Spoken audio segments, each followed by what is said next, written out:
أما خيار التفاوض فأيضا هو مطروح بأنه يكون في خيار بتاع تفاوض، لكن بشروط القوات المسلحة اللي أعلنها رئيس هيئة الأركان الفريق أول ركن ياسر العطا. أعلن صراحة أنه إذا التفاوض يكون أنه الميليشيا تتجمع في معسكرات معدة مسبقا، وأنه حيتم محاسبة رؤوس يعني التمرد اللي هو زي حميدتي وأخوه وخيره من القيادات المتورطين، وكذلك يتم جبر الضرر، مصادرة أموال ميليشيا الدعم السريع، من ثم يتم جبر الضرر الناس تضررت في الحرب.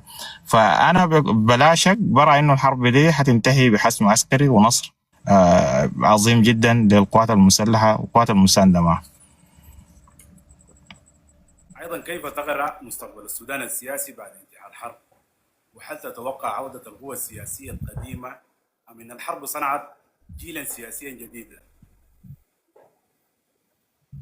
والله هو القوى السياسية القديمة هي ما مرقت، موجودة حتى الآن. لو السؤال هو زول السعر بيقصد القوى السياسية القديمة، سواء كان بيقصد مثلا الاتحاديين وحزب الأمة أو حزب المؤتمر الوطني اللي تم حله بقرار سيادي، لكن الأحزاب السياسية القديمة اللي هي المتشعبة في الشعب السوداني ما زالت موجودة.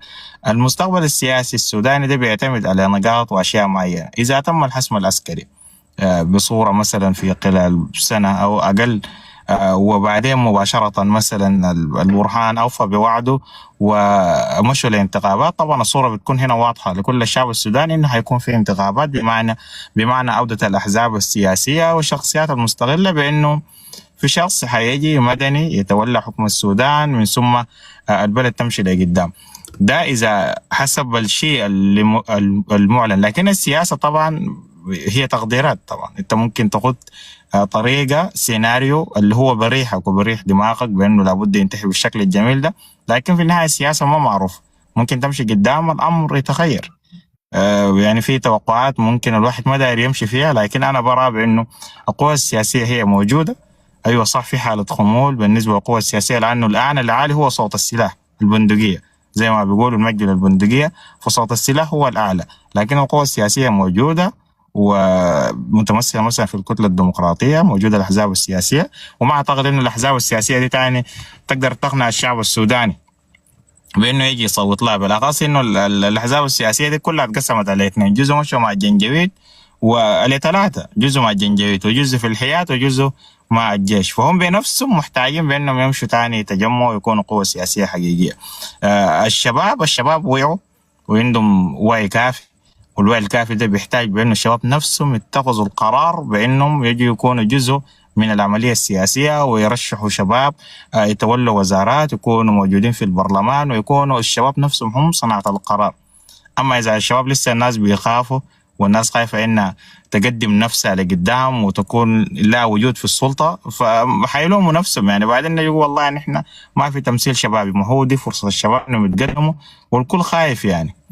او اللاك بتاع الاكسبيرينس اللي هي بتاعت الخبره بتقاليم غير الخبره دي ما حتنال الا انك انت تمشي تكون جزء من السلطه، يعني بمخاطرها هيكون في شخصيات تستشيرها وكذا وتتقدم. فرايي بكل بساطه انه القوى السياسيه ما زالت موجوده، الشباب في وعي، لكن الوعي ده لابد من انه يكون في خطوات عمليه بانهم يكونوا جزء من صناعه القرار في المستقبل القريب. وانت قريب من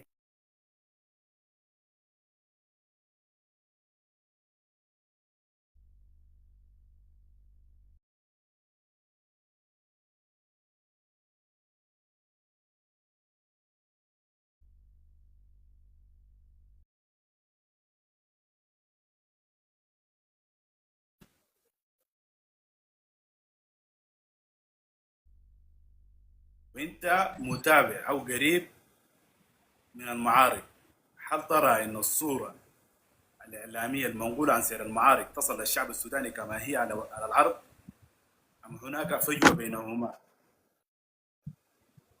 والله طبعا بكل تأكيد الإعلام ما حيكون صادق بنسبة 100%. الإعلام سلاح، السلاح بيتم استخدامه من كل الأطراف.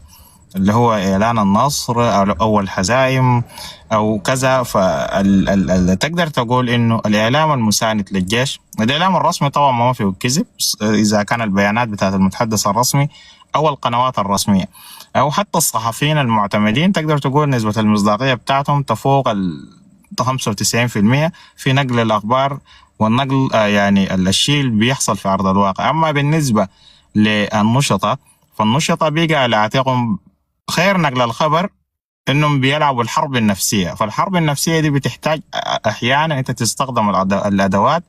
محتاج مثلا العدو يبث فيديوهات من منطقه معينه، فانت حتضطر لانك تنشر خبر نوعا ما يكون فيه فبركه. فحتى العدو برضه بيستخدم نفس الادوات. لكن الاعلام تقدر تقول بينقل الاخبار بنسبه تقدر تقول تفوق الاعلام الرسمي 100% اخباره صحيحه. بالنسبه للاعلام اللي هو البديل الميديا، فنسبه كبيره جدا من النشطاء بينقلوا الخبر زي ما هو بدون اي يعني تجميل يعني. اما في بعض الناس بيستخدموا الادوات بتاعت الحرب النفسيه يعني. فالاجابه تقدر تقول الاثنين مع بعض، انه في اعلام صادق نسبه 100%، في اعلام بيستخدم الادوات بتاعت الحرب النفسيه، فده بينطر بانه ينشر بعض الاخبار اللي تقدر تقول مش هي كاذبه، ولكن خلينا نقول المع صحيحه. فده رايي في الموضوع ده.